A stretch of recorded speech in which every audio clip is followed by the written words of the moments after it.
Here's a basic overview of the auto cabinet. It has clear see-through windows so employees can see all the items. This system is not powered on right now, but I can still give you a basic demonstration. Employees come over and they scan their employee badge or enter their employee number to log in.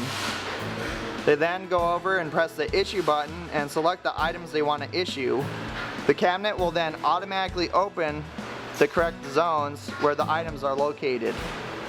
So it'll automatically open this zone, for instance, but it won't let employees access any restricted zones or zones where the items aren't located.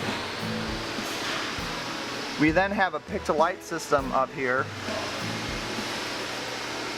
and it'll light up where their item is. They then just take the items they want and press the button for however many they issued. They then close the door and it completes the transaction. These racks here are movable, so you can adjust the heights to whatever height you need. It's very adjustable.